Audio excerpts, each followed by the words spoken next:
ನಮಸ್ಕಾರ ಫ್ರೆಂಡ್ಸ್, ನಾನು ಶೋಭಾ ಮಾತಾಡ್ತಾ ಇದ್ದೀನಿ ಮೈ ಯೂಟ್ಯೂಬ್ ಚಾನಲ್. ಇವತ್ತು ಬೆಳಗ್ಗೆಯಿಂದ ವಿಡಿಯೋ ಸ್ಟಾರ್ಟ್ ಮಾಡಿದ್ದೀನಿ.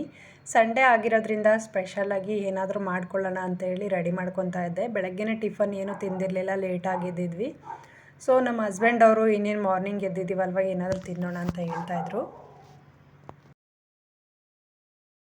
ನಾನಿವಾಗ ಅಡುಗೆ ರೆಡಿ ಮಾಡ್ಕೊಂಡಿದ್ದೀನಿ. ಸೊ ಇವಾಗ ಮಕ್ಳು ಏನು ಮಾಡ್ತಾರೆ ಅಂತ ನೋಡೋಣ ಅಂತ ಬಂದಿದ್ದೀನಿ. ಇವಾಗ ಅಡುಗೆ ಮಾಡ್ತಾ ಇದ್ದೀನಿ. ಇವಾಗ ಪಾತ್ರೆ ಬಿಸಿಯಾಗಿದೆ. ನಾನು ಅಡುಗೆ ಮಾಡ್ಕೊತಾ ಇದ್ದೀನಲ್ವ, ಚಿಕನ್ ಮಾಡ್ತಾ ಇರೋದು. ಸಂಡೇ ಸ್ಪೆಷಲ್ ಇವತ್ತು ಚಿಕನ್ ಸಾಂಬಾರು. ನಮ್ಮ ಹಸ್ಬೆಂಡ್ ಊರಿಗೆ ಹೋದರೆ ಮಾಡೋದಕ್ಕಾಗಲ್ಲ, ಅವರಿರಲ್ಲ ಅಂತೇಳಿ. ಅಂದರೆ ಸಿಂಗಲ್ ಇದು ತಂದು ಕೊಟ್ಟು ಹೋಗ್ತಾರೆ, ಬಟ್ ಆದರೂ ಒಂಥರ ಬೇಜಾರು ಅನಿಸುತ್ತೆ. ಅವರಿದ್ದರೆ ತಿನ್ನೋದಕ್ಕೆ ಇಷ್ಟ ಆಗುತ್ತೆ. ಇನ್ನು ನಮ್ಮ ಹಸ್ಬೆಂಡ್ ಅವ್ರಿಗೆ ಕಣ್ಣೇನೋ ಸ್ವಲ್ಪ ಈಟಿಗೆಲ್ಲ ಕಣ್ಣೊಳಗಡೆ ಗುಳ್ಳ ಆಗಿತ್ತು ಚಿಕ್ಕದಾಗಿ. ಅದಕ್ಕಾಗಿ ಅವರು ಹಾಸ್ಪಿಟಲ್ಗೆ ಹೋಗಿದ್ದರು. ಅದು ಅವ್ರು ಬರೋದ್ರೊಳಗಡೆ ನಾನು ಅಡುಗೆ ಸ್ಟಾರ್ಟ್ ಮಾಡ್ತಾ ಇದ್ದೀನಿ. ಚಿಕನ್ ಸಾಂಬಾರು ಮಾಡೋಣ ಅಂತ ಹೇಳಿ ಇವಾಗ ರೆಡಿ ಮಾಡ್ಕೊತಾ ಇದ್ದೀನಿ.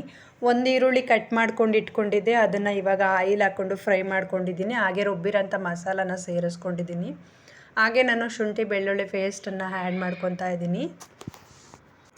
ಸೊ ಇದು ಚೆನ್ನಾಗಿ ಫ್ರೈ ಆಗಬೇಕು. ಹಸಿ ವಾಸನೆ ಹೋಗೋವರೆಗೂ ಈ ರೀತಿ ಫ್ರೈ ಮಾಡಿಕೊಂಡ್ರೆ ತುಂಬ ಚೆನ್ನಾಗಿರುತ್ತೆ. ಹಾಗೆ ನಾನು ಚಿಕನ್ನೆಲ್ಲ ಕಟ್ ಮಾಡ್ಕೊಂಡು ಸಣ್ಣ ಸಣ್ಣ ಪೀಸ್ ಮಾಡಿ ಇಟ್ಕೊಂಡು ಹಾಗೆ ತೊಳೆದು ಇಟ್ಕೊಂಡಿದ್ದೀನಿ. ಇದನ್ನು ಇದರೊಳಗಡೆ ಸೇರಿಸ್ಕೊತಾ ಇದ್ದೀನಿ. ಇದು ಕೂಡ ಚೆನ್ನಾಗಿ ಫ್ರೈ ಆಗಬೇಕು. ನಾನು ಮಾಡ್ತಾ ಇರೋ ಚಿಕನ್ನು 1.5 kg ಅಷ್ಟಿದೆ. ಸೊ ಅರ್ಧ kg ಕಬಾಬ್ಗೆ ತೊಗೊಂಬಂದಿದ್ದಾರೆ, ಸಪ್ರೇಟ್ ತೊಗೊಂಬಂದಿದ್ದಾರೆ. ಇದು ಫಾರಮ್ ಕೋಳಿ, ಅದು ಬಾಯ್ಲರ್ ಕೋಳಿ ಕಬಾಬ್ಗೆ ಹಾಕೋಂಥದ್ದು. ಸೊ ಇಷ್ಟನ್ನು ಸೇರಿಸ್ಕೊಂಡು ಇವಾಗ ಚೆನ್ನಾಗಿ ಫ್ರೈ ಮಾಡ್ಕೊತಾ ಇದ್ದೀನಿ. ಸ್ವಲ್ಪ ನೀರು ಹಾಕ್ದಲೇ ಚೆನ್ನಾಗಿ ಎಣ್ಣೆಲೇ ಫ್ರೈ ಮಾಡ್ಕೊತೀನಿ. ರುಚಿಗೆ ತಕ್ಕಷ್ಟು 1 ಸ್ಪೂನ್ ಉಪ್ಪು ಹಾಕ್ಕೊಂಡಿದ್ದೀನಿ. ಹಾಗೆ ಇದೆಲ್ಲ ಮಿಕ್ಸ್ ಮಾಡಿಕೊಂಡು ಸ್ವಲ್ಪ ಹೊತ್ತು ಕುದಿಯಲಿಕ್ಕೆ ಬಿಡ್ತೀನಿ. ಚೆನ್ನಾಗಿ ಕುದಿಬೇಕು ಇದು ಫ್ರೈ ಆಗಿ. ಸೊ 2 ನಿಮಿಷ ಬಿಟ್ಟಿದ್ದಾದಮೇಲೆ ನಾನು ಇದಕ್ಕೆ ಮಸಾಲೆ ಐಟಮ್ಸ್ ಎಲ್ಲ ಹೊಂದ್ಕೊಳ್ಳೋವರೆಗೂ ಹಾಗೆ 1 ಸ್ಪೂನಷ್ಟು ಧನಿಯಾ ಪೌಡ್ರು ಹಾಗೆಯೇ ಚಿಲ್ಲಿ ಪೌಡ್ರನ್ನ ಸೇರಿಸ್ಕೊತಾ ಇದ್ದೀನಿ. ಮೊದಲು ಚಿಲ್ಲಿ ಪೌಡ್ರ್ 1 ಸ್ಪೂನ್ ಹಾಕ್ಕೊಂಡಿದ್ದೀನಿ. ಸೊ ಹಾಗೆಯೇ ಧನಿಯಾ ಪೌಡ್ರನ್ನ 3 ಸ್ಪೂನಷ್ಟು ಸೇರಿಸ್ಕೊತಾ ಇದ್ದೀನಿ. ಇದು ನಾವು ಅಳತೆ ನೋಡ್ಕೊಂಡು ಹಾಕ್ಕೋಬೇಕಾಗುತ್ತೆ. ಎಷ್ಟು ಚಿಕನ್ ಇದೆ, ಎಷ್ಟು ಮಸಾಲೆ ಐಟಮ್ಸ್ ಹಾಕ್ಕೋಬೇಕಂತ ನಮಗೆ ಮೊದಲೇ ಗೊತ್ತಿರಬೇಕು. ನಮ್ಮ ಮನೇಲಿ ನಾನು ಇದನ್ನು ಅಳತೆ ಇಟ್ಕೊಂಡಿದ್ದೀನಲ್ವ. ಸೊ 1 ಸ್ಪೂನಷ್ಟು ಖಾರ ಪುಡಿ ಹಾಕ್ಕೊತೀನಿ, 3 ಸ್ಪೂನಷ್ಟು ಧನಿಯಾ ಪೌಡ್ರ್ ಹಾಕ್ಕೊತೀನಿ. ತುಂಬ ಚೆನ್ನಾಗಿ ರೆಡಿಯಾಗುತ್ತೆ. 1.5 kg ಇರುತ್ತಲ್ವ ಚಿಕನ್ನು, ಚೆನ್ನಾಗಿರುತ್ತೆ. ಸೊ ಇದಾದಮೇಲೆ ನಾನು ಮಿಕ್ಸಿ ಜಾರೆಲ್ಲ ತೊಳೆದ್ಬಿಟ್ಟು ನೀರು ಹಾಕ್ಕೊತೀನಿ.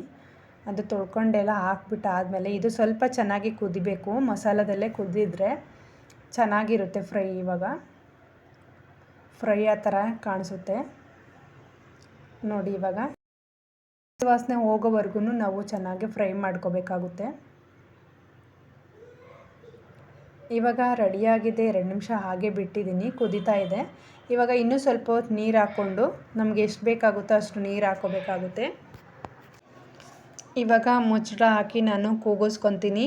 ಒಂದು 8 ವಿಸಲ್ ಹಾಕ್ಸಿದ್ರೆ ಚೆನ್ನಾಗಿ ರೆಡಿಯಾಗುತ್ತೆ ಸಾಂಬಾರು. ಇದು ರೆಡಿಯಾಗೋದ್ರೊಳಗಡೆ ನಾನು ಇವಾಗ ಕಬಾಬ್ನ ರೆಡಿ ಮಾಡ್ಕೊತೀನಿ. ಎಲ್ಲ ನೆನೆಸಿಟ್ಟಿದ್ದೀನಿ ಸ್ವಲ್ಪ ಹೊತ್ತು, ಎಲ್ಲ ಮಸಾಲ ಸೇರಿಸಿ. ಇವಾಗ ಸ್ವಲ್ಪ ಎಣ್ಣೆ ಹಾಕ್ಕೊಂಡಿದ್ದೀನಿ, ಅದಕ್ಕೆ ನಾನು ಸೊ ಇವಾಗ ಕಬಾಬ್ಗೆ ರೆಡಿ ಮಾಡ್ಕೊತಾ ಇದ್ದೀನಿ. ನೋಡಿ, ಒಂದೊಂದು ಹಾಗೇ ಪೀಸ್ನ ಇದ್ರೊಳಗಡೆ ಸೇರಿಸ್ಕೊತಾ ಇದ್ದೀನಿ. ಎಣ್ಣೆ ಚೆನ್ನಾಗಿ ಕಾದಿರಬೇಕು ಈ ಥರ. ಅದಾದಮೇಲೆ ಒಂದು ಸಣ್ಣ ಪಾತ್ರೆನ ಆಯಿಲ್ ಹಾಕ್ಕೊಂಡು ಇಟ್ಕೊಂಡಿದ್ದೀನಿ. ಸೊ ನೋಡಿ, ನಮಗೆ ಎಷ್ಟು ಬೇಕೋ ಅಷ್ಟು ಆಯಿಲ್ ವೇಸ್ಟ್ ಆಗುತ್ತಲ್ವ, ಅದಕ್ಕಾಗಿನೇ ಸ್ವಲ್ಪನೇ ಆಯಿಲ್ ಹಾಕ್ಕೊಂಡು ಈ ಚಿಕ್ಕ ಪಾತ್ರೆಯಲ್ಲಿ ಮಾಡ್ಕೊತೀನಿ ಯಾವಾಗಲೂ ನಾನು. ಇವಾಗ ಚೆನ್ನಾಗಿ ಕಬಾಬೆಲ್ಲ ರೆಸಿಪಿ ಬರಬೇಕು ಚೆನ್ನಾಗಿ, ಅದು ತಿನ್ನೋದಕ್ಕೆ ಚೆನ್ನಾಗಿರಬೇಕು, ಆ ಥರ ಫ್ರೈ ಮಾಡ್ಕೋಬೇಕು ನಾವು. ಅದಾದಮೇಲೆ ನಾನು ಪಾಪು ಒಂದು ಕಡೆ ಇರ್ತಾನಲ್ವ, ಅವನು ನೋಡ್ಕೊಂಡೇ ಅಡುಗೆ ಮಾಡ್ತಾಯಿದ್ದೆ. ನಮ್ಮ ಮಗಳು ಇದನ್ನು ನೋಡ್ಕೊತಾ ಇದ್ದಾಳೆ. ಸೊ ಆದರೂ ನಾನು ಒಂದು ಟೈಮ್ ನೋಡ್ಕೊಂಬರ್ತೀನಿ. ಇನ್ನು ಅಡುಗೆ ಎಲ್ಲ ರೆಡಿ ಮಾಡ್ಕೊಂಡಾಯಿತು. ಸೊ ಅವ್ರು ಬರೋದ್ರೊಳಗಡೆ ಎಲ್ಲ ಕಬಾಬ್ ಎಲ್ಲ ರೆಡಿ ಆದರೆ ಊಟ ಮಾಡೋದಕ್ಕೆ ಸರಿಯಾಗುತ್ತೆ ಅಲ್ವಾ. ಅದಕ್ಕಾಗಿ ಈ ಕಬಾಬ್ ಒಂದು ರೆಡಿ ಮಾಡಿ ಇಟ್ಕೊಂಡ್ರೆ ಎಲ್ಲರೂ ಒಟ್ಟಿಗೆ ಊಟ ಮಾಡ್ಬೋದು ಅಂತ ಹೇಳಿ ರೆಡಿ ಮಾಡ್ತಾಯಿದ್ದೀನಿ. ಹಾಗೆ ಜೊತೆಗೆ ಮುದ್ದೆನೂ ಮಾಡ್ಕೊಂಡಿದ್ದೀನಿ ನಾನು. ನೋಡಿ, ಈ ಥರ ಕಲರ್ ಬರಬೇಕು, ಇನ್ನೂ ಕಲರ್ ಬರಬೇಕು, ಕೆಂಪು ಆಗಬೇಕು. ಸೊ ನಾನು ಹಾಗೆ ಸ್ವಲ್ಪ ಸಣ್ಣ ಊರಿನಲ್ಲೇ ಬೇಯಿಸ್ಕೊತಾ ಇದ್ದೀನಿ. ನೋಡಿ, ಇವಾಗ ಕರೆಕ್ಟಾಗಿ ರೆಡಿಯಾಗಿದೆ. ಎಷ್ಟು ರೆಡಿ ಆದಮೇಲೆ ಒಂದು ಪ್ಲೇಟಿಗೆ ಸರ್ವ್ ಮಾಡ್ಕೊತಾ ಇದ್ದೀನಿ. ನಾನು ಎಣ್ಣೆ ಎಲ್ಲ ಹೀರ್ಕೊಳ್ಳಿ ಅಂತ ಒಂದು ಟಿಶ್ಯೂ ಪೇಪರ್ ಹಾಕ್ಕೊಂಡಿದ್ದೀನಿ. ಸೊ ಮಕ್ಕಳಿಗೆ ಅದೇ ಥರನೇ ಇವಾಗ ಕೊಟ್ಬಿಟ್ರೆ ಎಣ್ಣೆ ಎಲ್ಲ ತಿಂದ್ಬಿಟ್ಟು ಸ್ವಲ್ಪ ಅದಕ್ಕೆ ಹುಷಾರಿಲ್ದಂಗೆಲ್ಲ ಆಗುತ್ತಲ್ವ ಇವಾಗ. ಹಾಗಾಗಿ ಸೊ ಇನ್ನು ಚಿಕನ್ ಸಾಂಬಾರು ಎಲ್ಲ ತಣ್ಣಗಾಗಿತ್ತು, ಹೋಗಿತ್ತು. ಇವಾಗ ಮುದ್ದೆ ರೆಡಿ ಮಾಡ್ಕೊಂಡಿದ್ದೀನಿ ಊಟಕ್ಕೆಲ್ಲ. ಸೌತೆಕಾಯಿ ಹಾಗೆ ಈರುಳ್ಳಿ ಎಲ್ಲ ರೆಡಿ ಮಾಡ್ಕೊಂಡು ಇವಾಗ ಊಟ ಮುಗಿಸ್ಕೊತೀವಿ. ಓಕೆ ಫ್ರೆಂಡ್ಸ್, ಈ ವಿಡಿಯೋ ಇಲ್ಲಿಗೆ ಎಂಡ್ ಮಾಡ್ತಾ ಇದ್ದೀನಿ. ನೆಕ್ಸ್ಟ್ ವಿಡಿಯೋದಲ್ಲಿ ಸಿಗ್ತೀನಿ. ವಿಡಿಯೋ ಇಷ್ಟ ಆದರೆ ಒಂದು ಲೈಕ್ ಮಾಡಿ, ಕಮೆಂಟ್ ಮಾಡಿ.